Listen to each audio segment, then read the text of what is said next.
Selamat malam member PHP Indonesia, selamat bergabung kembali dalam program PHP Adi Online Learning edisi ke-195 malam hari ini. Wih, mantap sekali. Ini adalah PHP Adi Online Learning pertama yang diselenggarakan setelah bulan puasa. Karena kita sempat vakum berapa minggu, mungkin sekitar 2 minggu kalau nggak salah. Karena terakhir di edisi 194 itu hari, hari berapa tuh? Hari Kamis kalau nggak salah. Seminggu sebelum, 1 minggu lebih sebelum puasa berakhir lebaran tanggal 1. Jadi ya sudah sekitar 2 minggu. So, welcome back teman-teman PHP di Online Learning yang ada di seluruh Indonesia dan seluruh dunia. Selamat bergabung kembali. Malam hari ini kita ketemu lagi dengan topik yang mantap banget malam ini. Karena kita akan bahas satu topik dengan mendatangkan seorang female geek. Seorang tech lead dari Kiskas. Namanya Maria Gabriel. Ya, saya juga baru kenal terus terang, tapi kayaknya udah deket banget ya kita. Malam hari ini beliau akan bahas topik mengenai harnessing chatbot AI to transform customer experience. Ini adalah suatu topik yang sangat mantap sekali. Karena ini sangat ekuivalen dengan apa yang kita butuhkan hari-hari ini di dunia teknologi. Di mana kita mencoba mengandalkan bagaimana AI chatbot itu bisa melayani customer experience.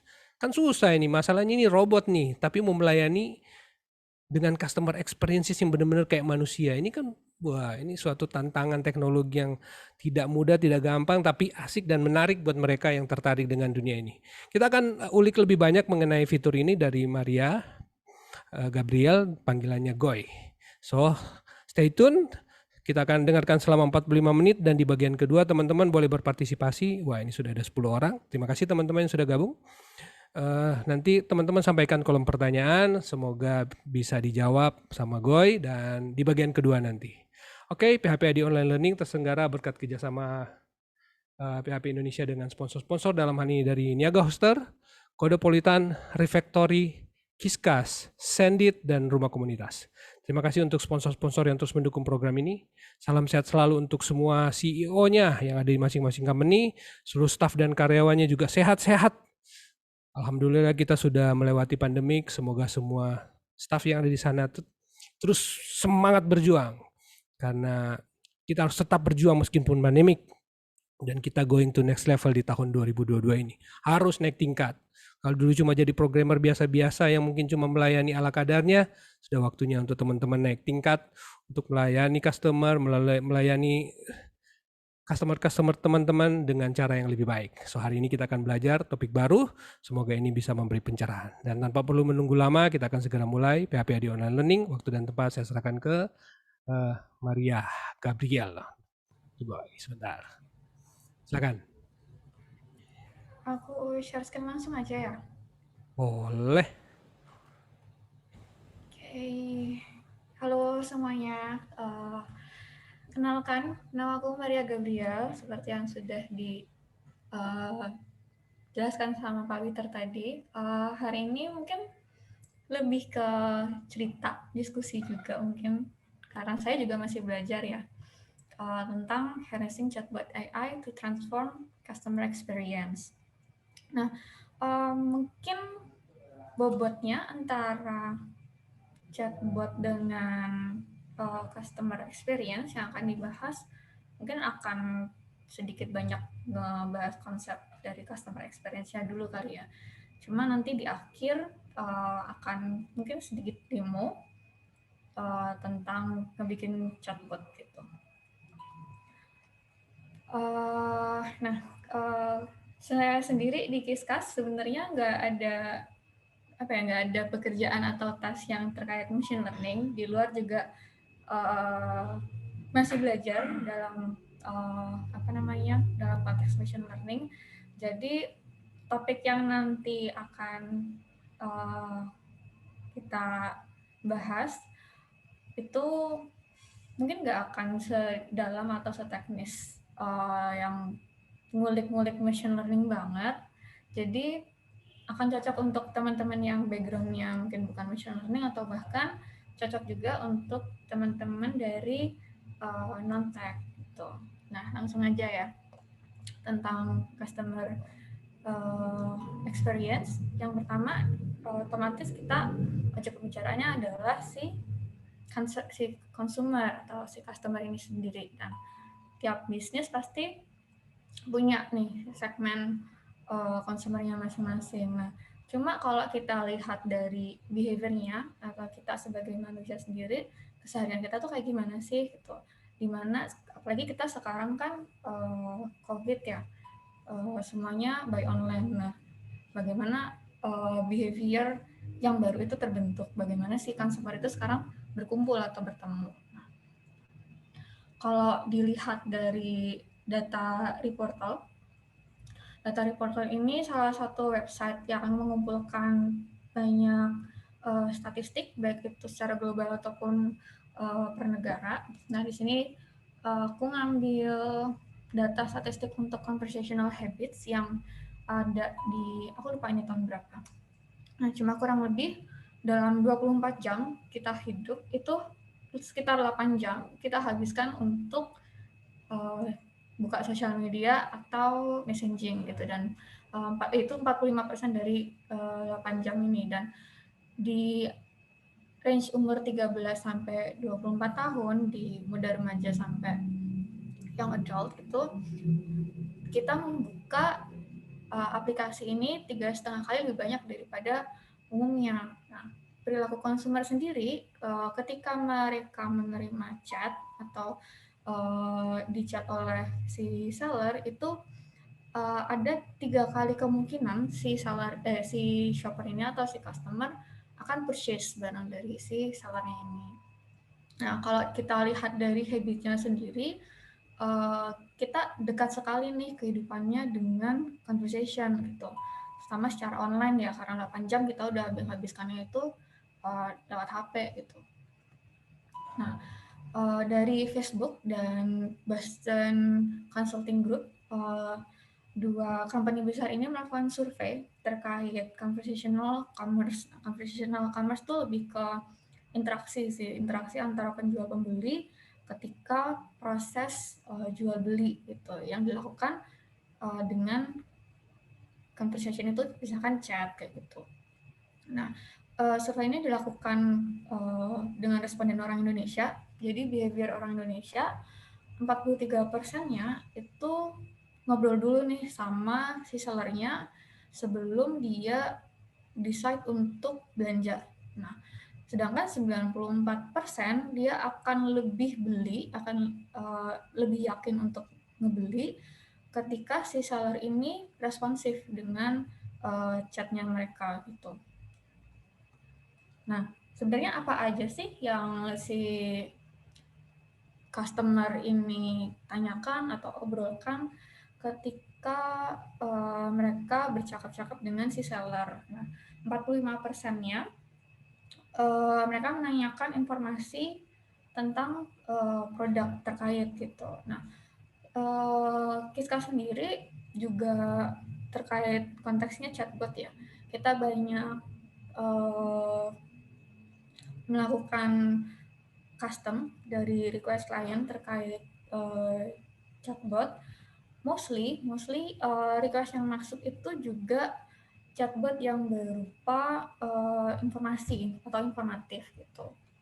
Nah, kemudian kenapa dari customer ini chat ke brand atau ke bisnis adalah mereka mengharapkan instant response gitu, karena bisa jadi platform untuk belanja kan ada banyak ya, dan nggak semuanya itu bisa diakses lewat HP gitu. Misalkan mereka hanya bisa diakses lewat website, otomatis si penjual kan tidak selalu aktif untuk memantau. Nah, disinilah si chat itu masuk gitu, supaya kita sebagai customer ini bisa dapat informasi secepat mungkin gitu. Kita mengharapkan jawaban yang cepat dari si seller.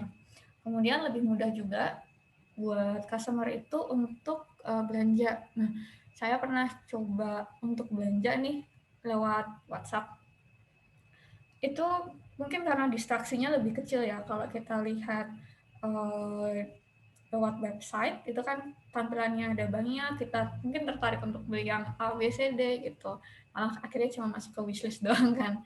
Nah, kalau yang di WhatsApp ini entah kenapa bagi saya sendiri itu langsung langsung purchase tuh mudah banget gitu. Karena stepnya udah ya udah tek tek tek tek tek gitu. Ada distraksi yang lain. Kemudian untuk mendapatkan personalized advice, sama yang terakhir adalah untuk nego. Nah, nego ini mungkin case-nya adalah untuk yang barangnya itu punya nominal gede gitu, kayak misalkan jualan mobil atau jualan tanah. Nah, itu kan biasanya banyak perlu nego di situ. Nah, di situ dimana conversation masuk lagi tuh. Nah, uh, kalau kita lihat sekarang nih, anggaplah suatu bisnis ini dia sudah peka dengan si conversational commerce ya. Dan kalau kita lihat juga misalkan suatu bisnis itu udah cukup berkembang gitu, nah otomatis pada suatu titik bisnis itu perlu scale up untuk menangani si customer ini. Karena yang tadi kita lihat kan customer itu ingin yang namanya instant response. 94% consumer Indonesia lebih ingin untuk membeli atau purchasing barang ketika sellernya itu aktif gitu. Nah, ketika bisnisnya udah gede, customernya udah semakin banyak, kalau resource-nya itu aja atau segitu aja, otomatis bagaimana si bisnis ini akan menangani konsumer kan? Dia pasti si konsumer pasti akan menunggu untuk dapat balasan gitu. Nah, how to scale up tapi cost yang bisa dikatakan efisien secara resource ataupun secara cost, itu salah satunya adalah dengan mengotomasi conversational commerce ini lewat chat automation gitu. Nah, chat automation ini kalau kita langsung ngomong chatbot gitu ya, itu sangat menguntungkan bisnis banget sih. Karena dari segi resource, si chatbot ini bisa menggantikan banyak sekali human agent gitu. Nah, kemudian dari sisi cost pun juga demikian gitu. Anggaplah 2 orang admin gitu harus bayar, misalkan kalau di Solo itu sekitar UMR-nya 2 juta ya, 4 juta gitu lah misalkan. Nah, dengan kita subscribe service chatbot gitu, nah kita mungkin bisa menekan cost itu dengan hasil yang hampir mirip dengan 2 agent gitu misalkan. Nah, di satu sisi kita dimenangkan dengan waktu. Kalau kita human, hanya dikerjakan oleh human aja, kan kita punya waktu kerja ya 9 to 5 gitu. Kalau kita mau 24 jam, berarti at least kita harus nambah orang untuk ada shift gitu. Nah, otomatis secara resource human resource-nya kurang efisien kan. Nah, di sini chatbot membantu gitu.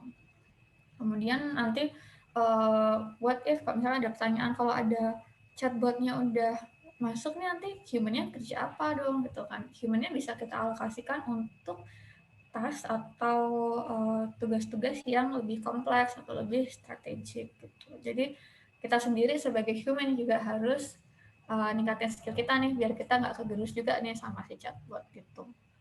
Nah, ini benefit dari sisi bisnisnya. Gimana benefit dari sisi customer-nya?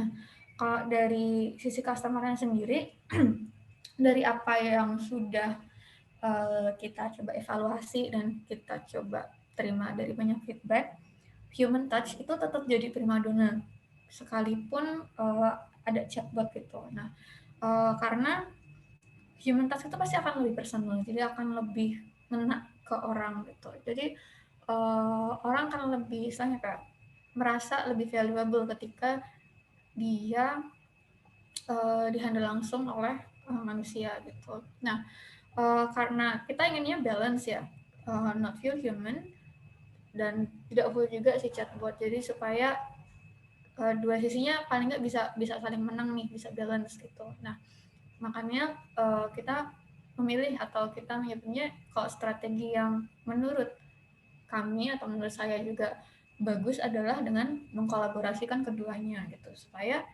human touch-nya dapat, customer-nya satisfied, dari sisi bisnisnya itu juga tetap efisien gitu. Jadi simple robot atau chatbot nanti bisa mengerjakan hal-hal yang bersifat repetitif atau yang bersifat tidak perlu training gitu ya. Nah itu biasanya tidak perlu hal-hal yang kompleks, itu bisa dikerjakan oleh si robot gitu. Nah human agentnya di satu lain selain bisa untuk mengerjakan hal yang strategik atau hal yang kompleks, bisa istilahnya dijadikan kayak escape plan gitu. Karena sepintar-pintarnya robot, robot itu pasti akan pada suatu saat akan salah karena robot kan belajar dari apa yang diinputkan saja kan. Nah, otomatis dia perlu belajar nih. Nah, akan jadi irritating atau secara dari customer akan jadi melelahkan ketika uh, kita udah coba nih, kita udah ngobrol sama uh, akun chat bisnis gitu yang tapi dihandle oleh bot doang gitu. Nah, apa yang kita tanyakan ternyata sama bot ini dia belum paham gitu, botnya belum paham. Nah, terus botnya ya otomatis akan muter-muter di situ aja kan. Akhirnya secara customer pasti juga akan marah kalau uh, dari apa ya, kita menginginkan sesuatu tapi kok malah diputer-puterin doang gitu. Nah, human agent ini berfungsi sebagai escape plan-nya gitu, dan hampir semua request mostly yang kita kerjakan di Kiskas itu dari customer sendiri pasti juga udah aware sih sebenarnya kalau kita ingin menyediakan tetap ada human agent yang tetap ready untuk ngehandle hal-hal seperti ini gitu. Di satu sisi kita juga akan ngetrain lagi nih si bot supaya dia akan lebih pintar gitu. Nah, tadi kita udah ngebahas botnya, sekarang pertanyaan adalah bagaimana cara ngebikin botnya. Mungkin ketika suatu perusahaan atau suatu bisnis itu udah cukup gede, mereka punya resource yang banyak, mereka punya uang yang banyak juga, itu bisa aja untuk bikin dari scratch dengan mungkin what if kita punya resource tapi kita punya money resource tapi kita nggak punya human resource-nya gitu kan. Kita bisa hire orang yang punya skill di machine learning, karena bikin bot itu kan pasti butuh apa ya, highly skilled person ya.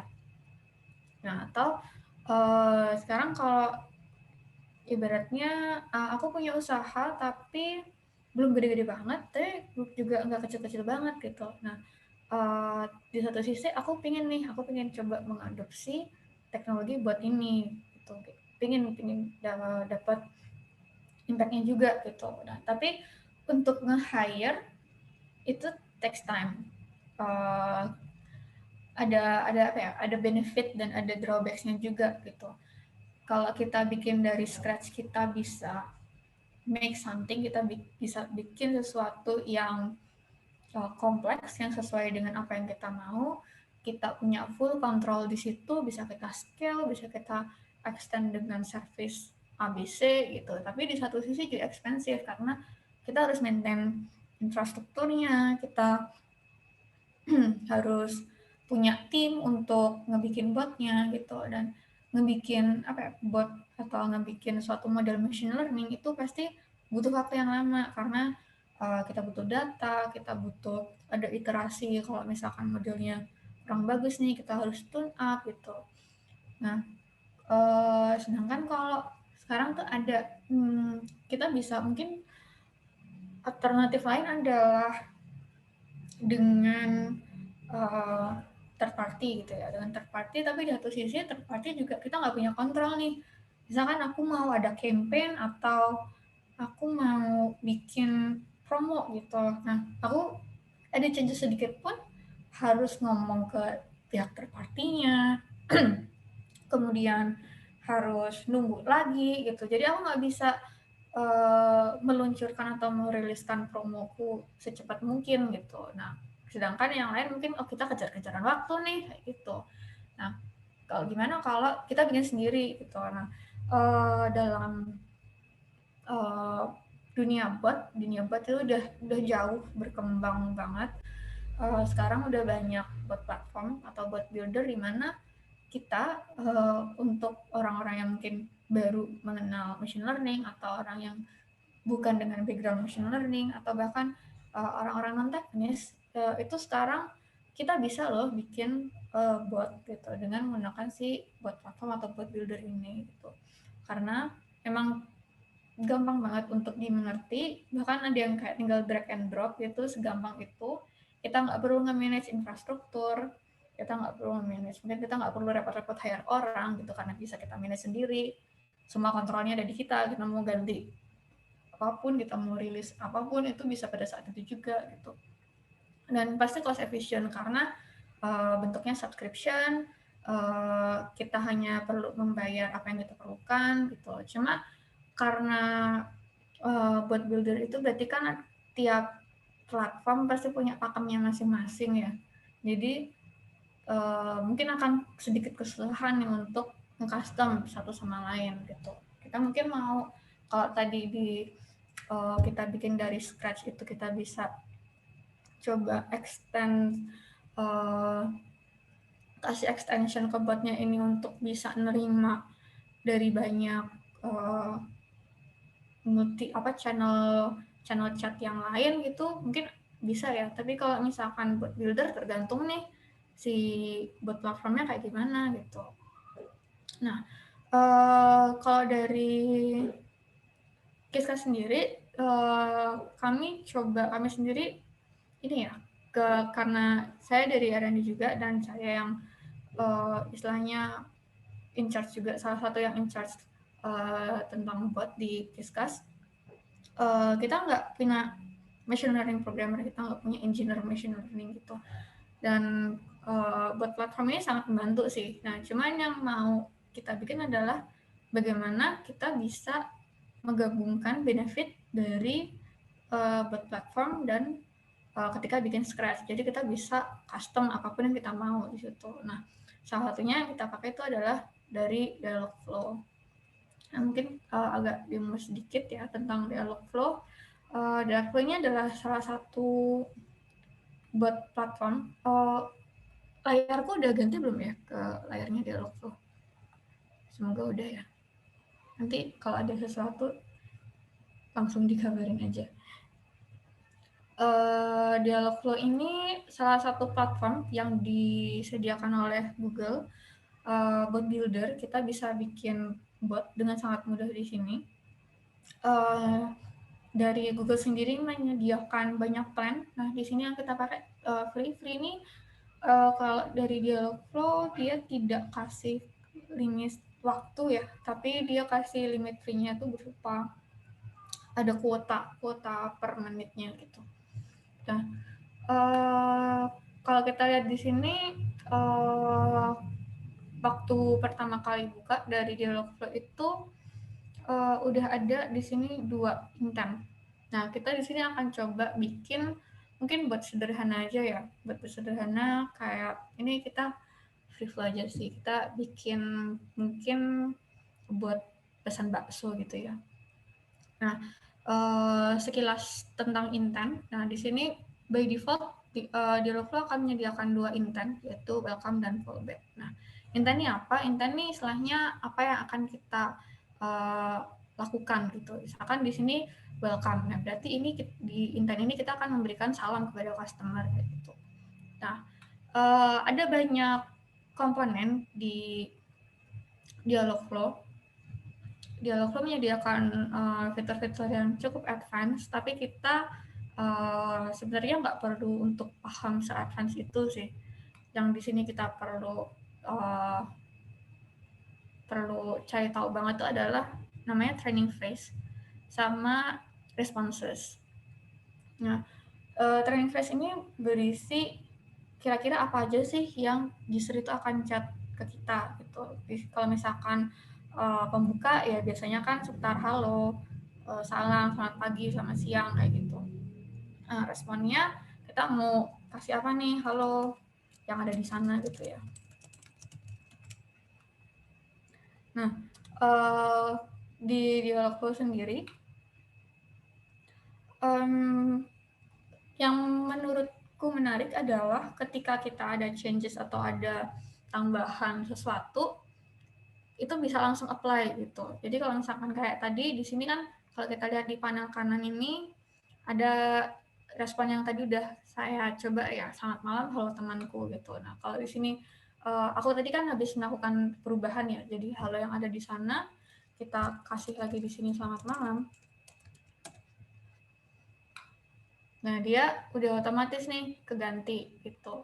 Nah, what if bot nggak tahu nih seperti yang tadi kita sempat coba kita bahas ya. Anggaplah di sini tuh belum ada selamat pagi atau selamat siang gitu, atau hore gitu ya misalkan. Nah, secara default Developer itu akan masukkan hal-hal yang buatnya nggak tahu itu ke dalam yang namanya fallback gitu. Jadi fallback ini akan menampung teks dari user yang belum istilahnya dia pelajari gitu. Nah sekarang kita udah tahu nih hore kok si botnya nggak bisa uh, deteksi ya, padahal harusnya masuk ke welcome nih. Nah kita bisa melakukan yang namanya training. Nah, di training ini isinya adalah history dari apa yang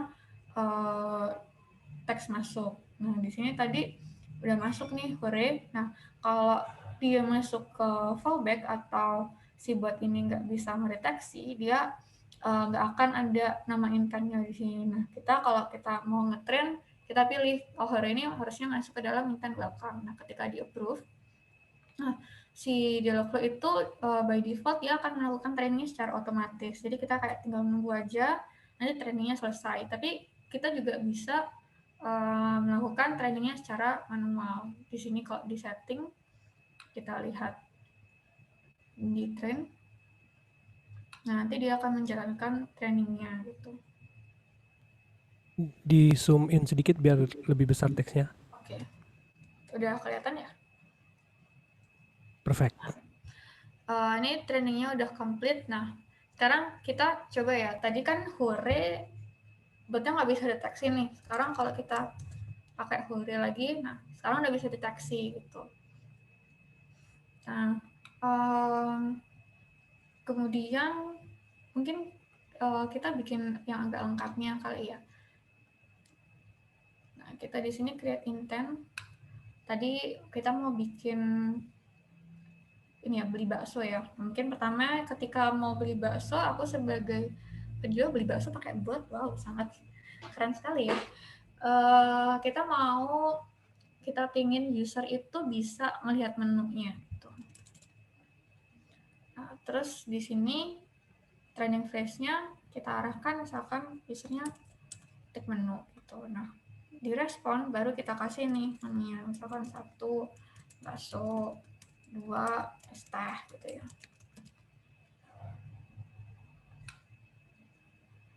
Nah, terus kita ingin juga dong barangnya kita atau pesan makanan kita dipesan. Nah, ini adalah sebenarnya kayak flow bot itu yang menjadi peran utama, karena bagaimana kita menentukan flow itu yang nanti jadi sangat krusial terhadap si customer gitu. Nah, kalau di sini kita masih simple aja ya. Anda mau pesan apa?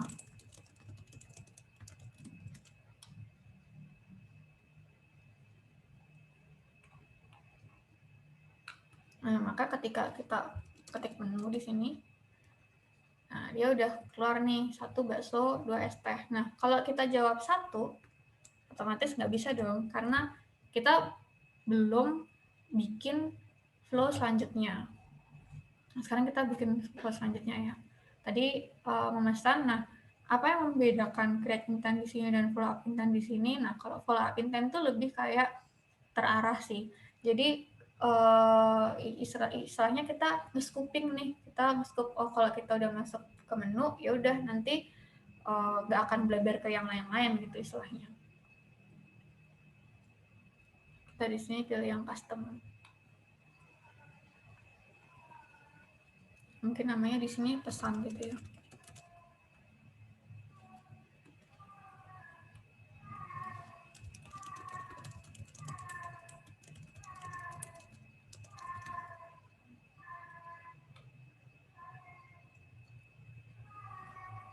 Nah, Tadi yang sebelumnya aku bilang supaya dia nggak beleber-leber, contohnya kayak gini. Misalkan di sini langsung ketik satu gitu ya, otomatis nggak masuk dong, karena si pesan ini dia ada di dalam scope-nya si menu.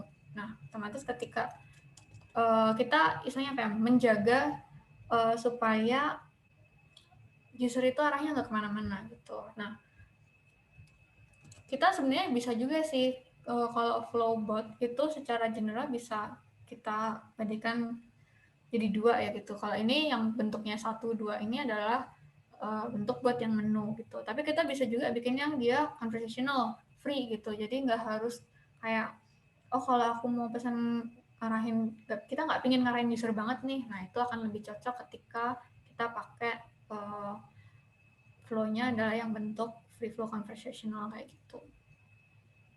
Nah di sini kalau kita pesan satu sekarang udah bisa nih. Oke, pesanan Anda akan kami buat kayak gitu. Kurang lebih seperti itu ketika kita ngebikin buat di Dialogflow. Nah, ini kan sangat mudah ya.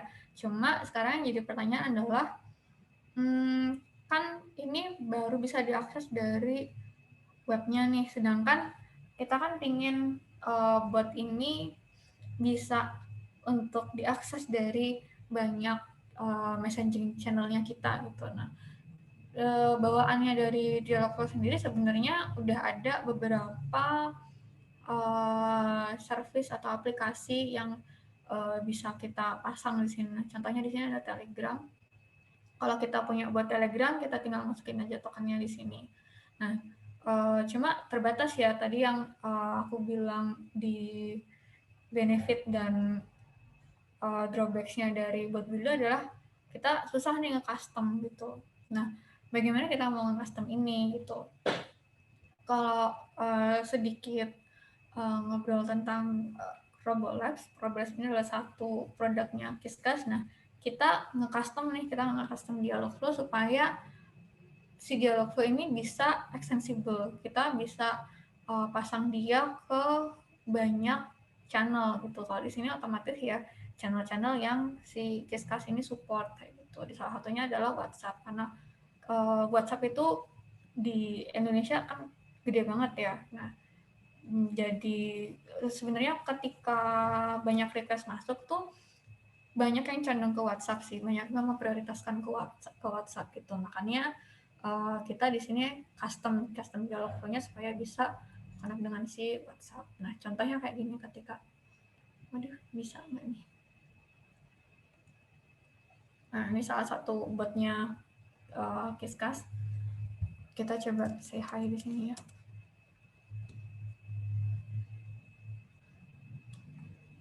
Nah, dia otomatis langsung menjawab. Nah, ini tuh adalah si Dialogflow bot itu tadi. Nah, kita bisa pilih macam-macam kalau di WA.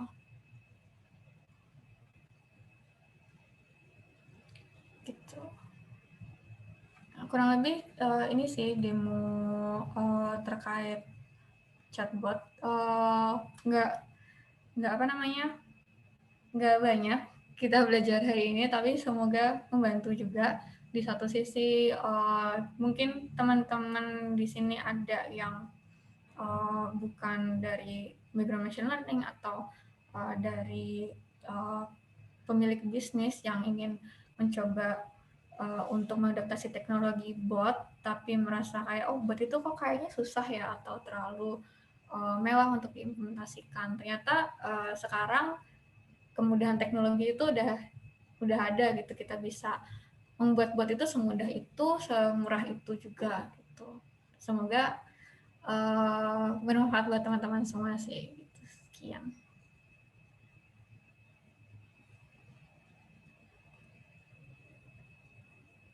Udah nih. Pak. Udah Pak. Udah ya. Oh, luar biasa. Oke, oke, oke.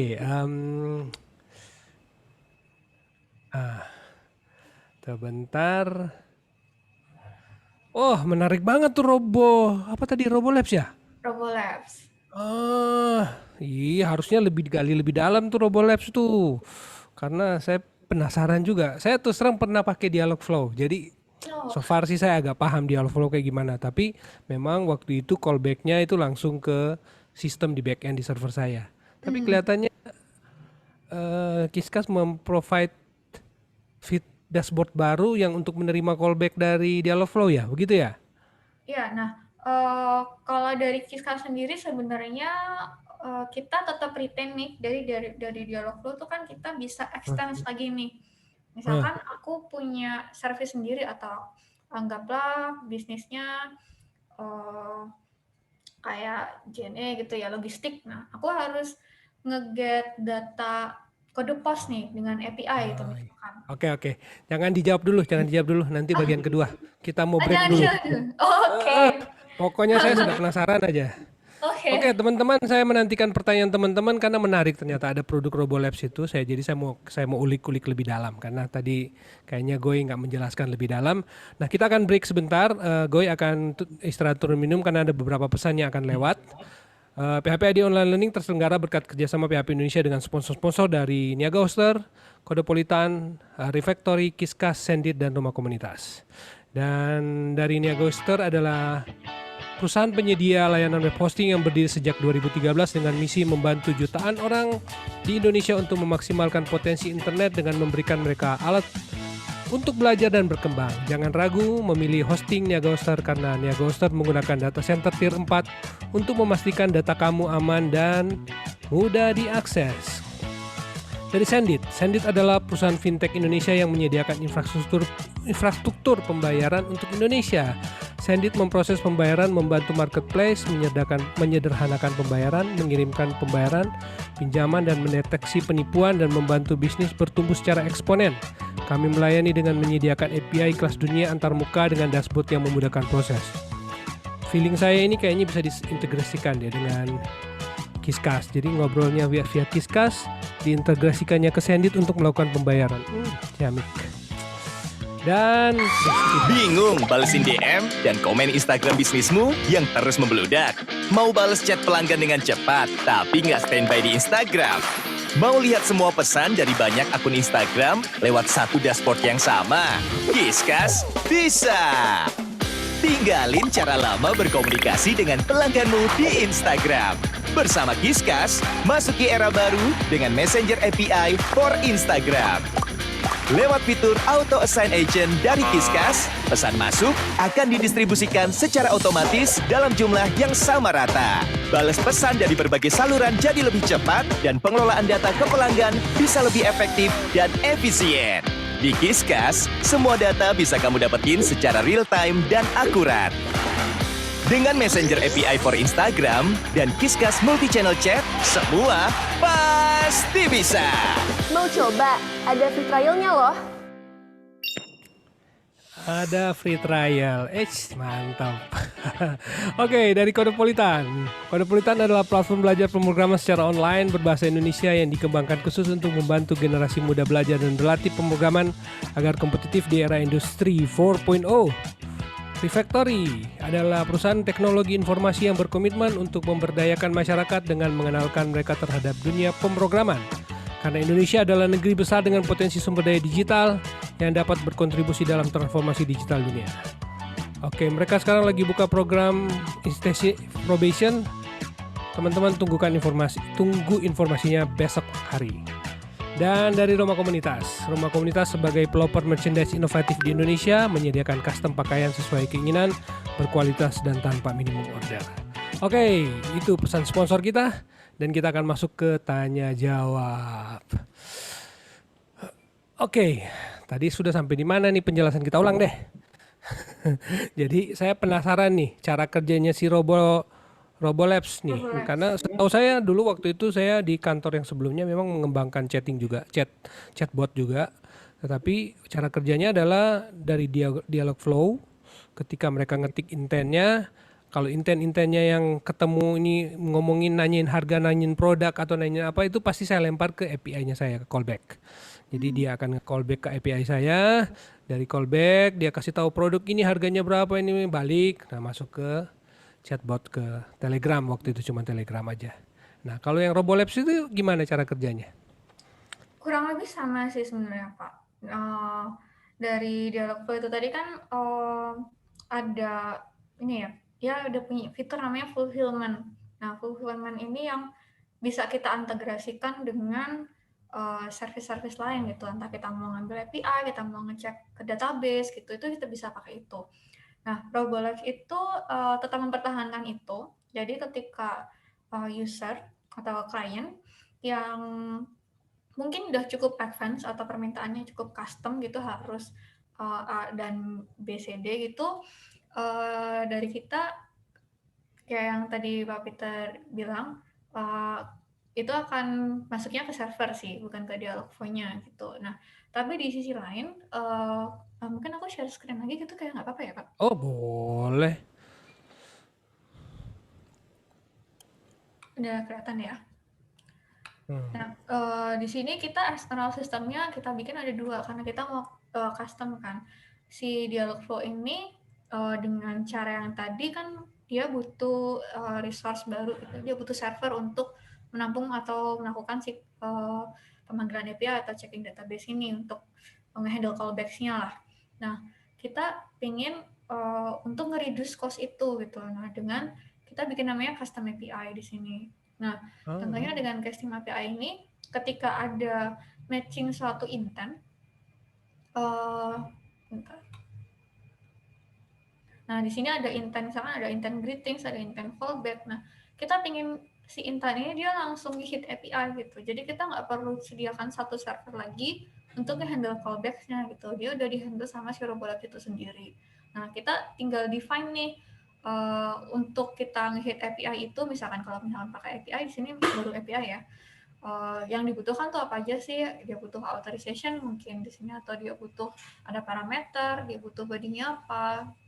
Nah, dari body-nya ini nanti kita akan sediakan 2 hal gitu. Data dari multi channel itu sendiri. Multi channel kan mungkin di sini ada data nama customer-nya, dia customer-nya datang dari channel yang mana. Terus kita juga ada data dari detect intensi Dialogflow-nya, nama intent-nya, terus mungkin kalau Dialogflow-nya pakai entitas, NIR gitu ya, dan entity recognition-nya kita sediain di situ juga. Nah, data yang kita provide itu bisa dipakai oleh user untuk nge-get si API-nya ini. Nah, misalkan tadi contohnya kasus logistik gitu ya. Si user udah masukin kode pos nih, rumahku di kode pos ini gitu. Nah, terus dari kode posnya itu kita get text-nya di sini. Di sini pakai JSON path. Nah, dari JSON path-nya ini nanti anggaplah ini alamat untuk dapetin detail dari kode posnya ya. Nah, kita kirim nih kode pos yang dikirim user. Nah, terus nanti kita tes di sini. Kita bisa ngetes, oh kita mau kasih responnya kayak gimana. Ini yang di dalam kurung kerawal ini, dalam double bracket ini juga JSON path dari response yang dikirimkan. Jadi misalkan jalan, kecamatan, kelurahan, kecamatan, kabupaten. Nah, nanti kita tinggal isikan aja di sini. Misalkan user ini adalah jalan gitu ya. Nama jalannya, terus nama kabupatennya, terus nama provinsinya gitu misalkan. Nah, kita bisa testing di sini terus di save. Jadi si user kalau apa ya, istilahnya kalau developer itu udah cukup advance ya fitur ini. Nah, cuma di sini kita bantu adalah kalian nggak perlu bikin server baru kan, nggak perlu deploy server, tinggal pakai ini aja gitu. Jadi lebih murah secara cost. Oke. Jadi sebenarnya apakah intent yang kita create di Robolabs ini juga akan masuk ke intentnya di Dialogflow? Betul. Jadi Oh, Dialogflow oke. itu ternyata cukup open library-nya di banyak bahasa. Nah, Hah? pakai Python bisa, pakai aku lupa Ruby itu bisa atau enggak gitu. Cuma kita bisa wrap library-nya itu supaya ya itu kita mau custom apa, kita mau kasih extension apa ke Dialogflow itu bisa gitu. Oke. Menarik kalau gitu. Oh, cuma enaknya pakai Robolabs ini berarti user tidak perlu pusing harus pakai platform apa dong. Dia bisa pakai tadi disebutin situ kan, bisa Telegram, Ya, bisa WA, bisa inbox, apa lagi tuh? Instagram. Nah, di Instagram. sini yang menarik juga adalah Aha. kalau kita lihat di integration-nya Dialogflow, Jadi satu bot itu cuma bisa dikonsumsi sama satu channel messenger. Betul. Iya, Nah, memang. di sini kita custom, jadi kita nggak perlu bikin banyak project bot, kita cukup bikin satu aja, tapi bisa dikonsumsi oleh banyak channel gitu. Cakep. Cakep itu. Iya, saya paham itu sudah. Berarti enak nih, customer buat chat dari manapun, dia akan masuk ke plafon RoboLabs-nya dulu, dikirim ke Dialogflow, dibalikin lagi untuk di request ke tempat yang kita tuju. Wah, enak itu sudah. Karena dulu saya cuma bisa di Telegram masalahnya, gitu. Begitu orang user pakai WA, ya sudah, mesti orang yang jawab itu sudah. Iya. Gitu. Itulah yang terjadi di kantor yang maklum lah keterbatasan saya. Gitu. Jadi asik nih. Oke, teman-teman ada 14 orang nih yang sudah gabung. Jangan lupa bertanya di kolom komentar. Apakah ada yang mau ditanya lagi nih? Mumpung topik kita bagus malam hari ini, kita akan belajar dunia AI dan chatbot juga. Oke, nah sambil nunggu pertanyaan teman-teman, saya mau nanya apa lagi ya?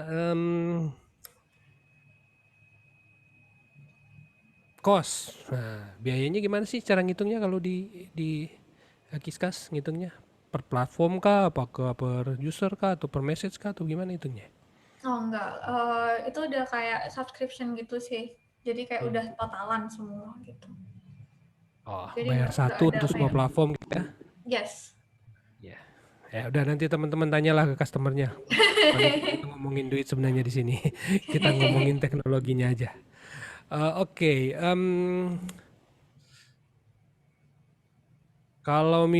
berarti kalau misalnya kita mau develop, tetap memang kita harus develop itunya juga sendiri ya.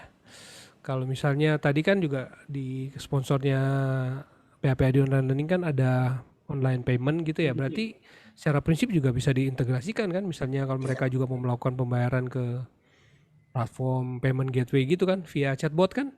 Bisa banget, bisa Cara banget. cara kerjanya jadi gimana ya kira-kira? Saya penasaran aja gitu.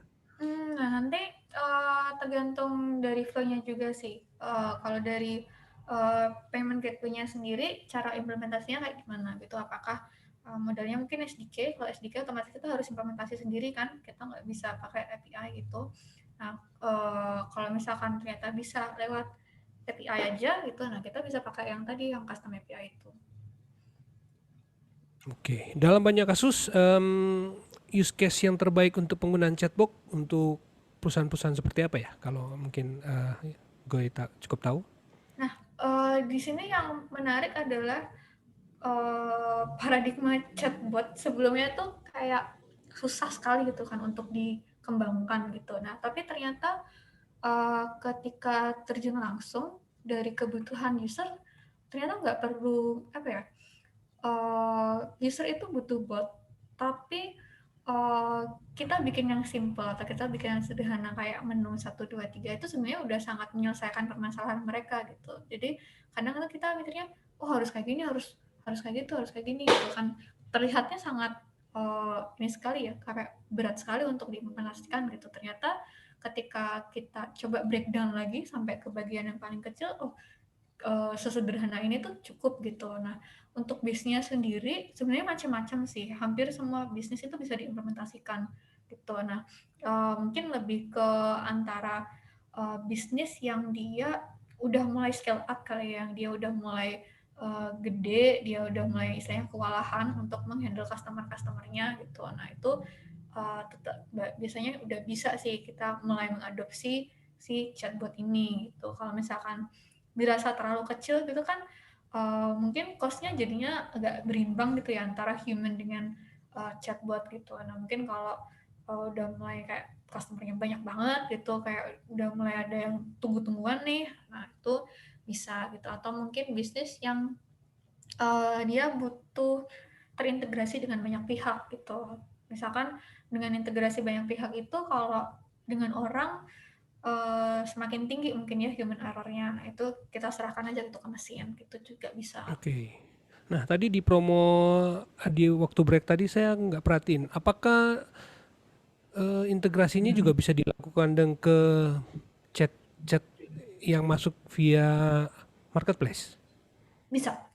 Jadi di Kiskas itu nggak menutup kemungkinan kita bikin custom channel gitu. Jadi ada beberapa klien yang pingin botnya diintegrasikan dengan marketplace, toko hijau, toko oranye, yaitu kita bisa bikin custom channel di situ. Nah, custom channelnya ini itu juga bisa kita pakai atau kita pasangkan si chatbot. Gitu. Jadi sangat memungkinkan sekali kalau teman-teman yang punya bisnis online gitu dan mulai udah kewalahan juga di marketplace, nah itu bisa banget nih kita pakein yang namanya custom channel gitu, terus nanti kita pasangin bot di situ. Oke, Mas sembari menunya nunggu pertanyaan teman-teman, ada satu lagi yang menarik untuk agent. Apakah semua agent harus pakai komputer atau misalnya nih saya mau menyiapkan 5 agent yang akan menjawab sekaligus. Apakah 5-5-nya harus pakai PC atau bisa pakai handphone? Dari Kiska sendiri bisa sih, kita bisa lewat mobile access gitu. Jadi Mobile bisa access gitu diakses ya? lewat mobile, iya. Oh, Dan pakai mobile tapi berarti browsernya mobile gitu ya? kalau mobile itu, Untuk di sebenarnya handphone maksudnya? ini sih, iya. Cuma nanti kalau untuk agent ya, nah biasanya gini, yang menarik itu use case-nya adalah sebenarnya tergantung masing-masing bisnis juga sih. Kalau tadi sempat dibahas kan human touch itu perlu ya, human touch itu perlu. Nah, ketika dikolaborasikan dengan si bot ini, eh, bot ini bisa memilih agent mana yang mau dia lempar kayak gitu. Nah dari agentnya sendiri nerimanya juga bisa sih, bisa lewat HP juga, bisa lewat website juga kayak gitu. Ya enak maksudnya. Kemana sih tujuannya?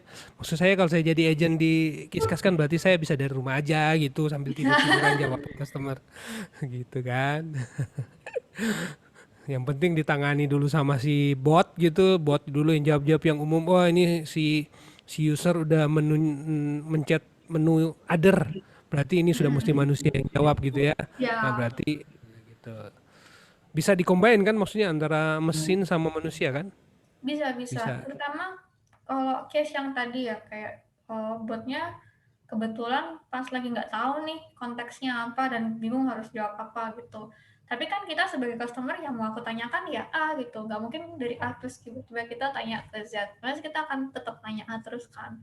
Nah, dari botnya sendiri, aku nggak tahu aku ditanyain A terus gitu. Nah, kita bisa untuk ngesetting gitu. Misalkan ketika bot ini udah ada punya limitasi kesalahan, anggaplah 2 kali dia nggak bisa jawab, nah itu langsung kelempar ke human. Berarti ada sentimen analisis juga ya. Wah ini si bot ini jawabannya nggak menyenangkan, ini jawabannya ngaco banget nih. Ya begitu namanya juga bot ya. Iya. Ya, sometimes kayaknya beberapa kali deh. Maksudnya kita juga ngalamin experience yang nggak enak sama urusannya sama bot. Mungkin jawabannya terlalu generik, nggak gimana. Emang harus cepet-cepet segera ditangani sih. Mhm. Sama manusia yang jawab. Oke. Asik, asik, asik. Oke deh. Ini nggak ada yang mau nanya nih. Kalau nggak ada yang mau nanya, saya udah mau tutup nih masalahnya. Mau nanya apa lagi saya? Kira-kira dari Goy ada yang mungkin ada yang kelupaan mau disampaikan? Tips dan trik lah mungkin. Tips dan trik ya. Mungkin apa ya? Kalau tips dan trik terkait bot ya, itu mungkin lebih banyak explore use case kayak. Ketika satu use case itu flow-nya, interaksi antara manusia dengan botnya itu bisa completely different gitu. Jadi oke lah kita bisa tahu nih bagaimana cara membuat bot, tapi kan pada akhirnya adalah bagaimana bot ini bekerja atau berinteraksi dengan manusia ya. Nah itu yang menurutku juga perlu atau penting untuk dipelajari. Iya, saya jadi kepikiran sih di perusahaan saya sebelumnya juga kayaknya asik gitu ya waktu itu dari kantor saya kan mendistribusikan stok dan harga ke berbagai marketplace gitu ya. Wah, kayaknya asik juga sih kalau misalnya nanti ada chat masuk gitu, ini masih ada barangnya nggak gitu. Kadang-kadang kan di stok marketplace-nya Tulisannya ada padahal di belakang kadang-kadang nggak ada gitu. Nggak ada. Jadi dibalas ada, nggak ada. Maksudnya lagi kosong gitu. Oke. Ini ada pertanyaan dari Budika. Kiskas ada API sandbox untuk developer coba-coba nggak? Kalau untuk coba-coba biasanya kontak us Mas. Kontak ke? kontak us gitu. Kontak Kontak us, aja Bos. nanti. Kita ada trial sih, tapi bisa buka di webnya Kiskas. Nah itu nanti di bagian ketika masuk atau mau tanya harga, nah di situ nanti ada trial kalau nggak salah 7 hari. Nah nanti misalkan ada fitur-fitur yang di trial itu belum ada, aku share screen aja kali ya. Oh silakan.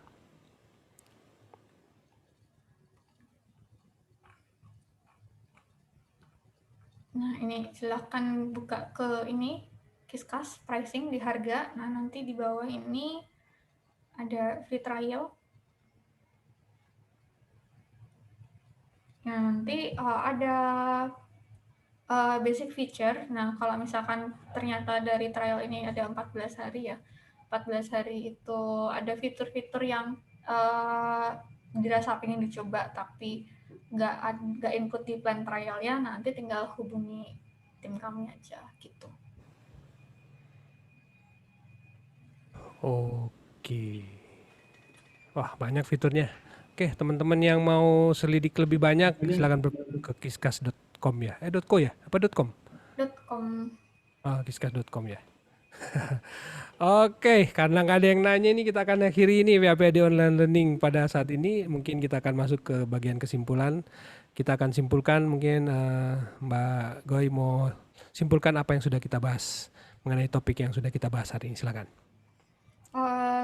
Dengan seputar chatbot dan customer experience, kita sangat bisa memanfaatkan chatbot untuk mengembangkan bisnis kita dan meningkatkan kepuasan customer dengan cara yang mudah gitu. Chatbot tidak lagi menjadi sesuatu yang susah untuk diimplementasikan, bukan lagi menjadi sesuatu yang mahal gitu. Jadi hal yang sangat mudah untuk dijangkau atau terjangkau. Oke, segitu aja. Kalau ada teman-teman yang pingin kontak, apakah kontaknya mau kontak ke Goy, boleh kontak langsung atau harus ke customer service-nya dulu atau gimana? Bisa ke maria@kiskas.co. maria@kiskas.co. Langsung email ke sana aja ya. Kalau mau kontak ke sosmednya mungkin nggak boleh? Sosmed, aku bahkan lupa sosmedku sendiri. Aduh, Mbak. Gak apa-apa sih kalau nggak ada.